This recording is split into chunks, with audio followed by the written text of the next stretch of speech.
Any any fond memories of working with the late great Dwayne McDuffie? Any fond memories? Yeah, Well, you know, funny stories or they're all kind of fond memories. I mean, one of the things I did with Dwayne, I always tell people about this. They give an example of his mind.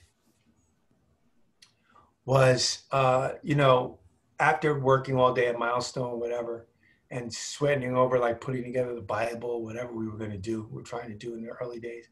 This is all happening in Chelsea, the Chelsea area of Manhattan.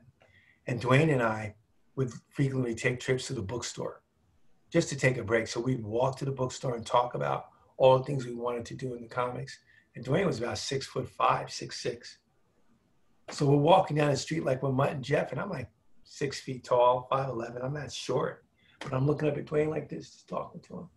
So we finally get to the bookstore on Fifth Avenue and Barnes and Noble, or whatever it was, giant, huge bookstore. And I go in, and I would go in and I would buy an art book, maybe a book on a musician, then another art book, and then a book on, you know, some comic book related book. I would get that.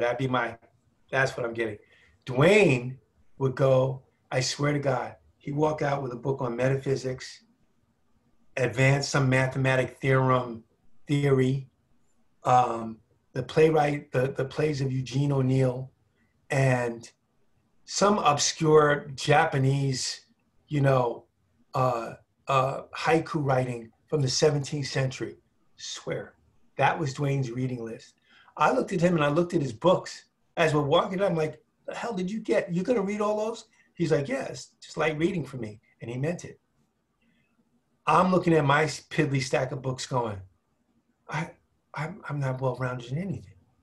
Dwayne's mind was so well-rounded that he got all these different subjects, and it was just light reading for him, and he really meant it. A brilliant, brilliant dude. I think he laughed at my books, but I certainly wasn't laughing at his.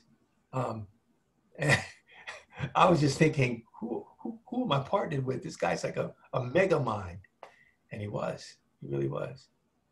that's where that kind of explains how he was able to write so much stuff with so much variety.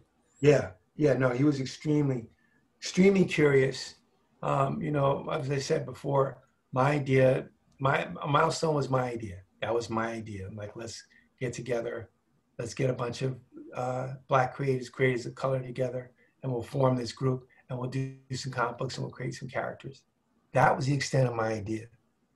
I know enough dudes, we can do it. When I told Dwayne about that idea, he looked at me, said I was crazy, and then said he would help out and join, and then expanded the idea so that it was really a company that was welcoming to minorities and people who are underrepresented in comics, all people, not just Black people.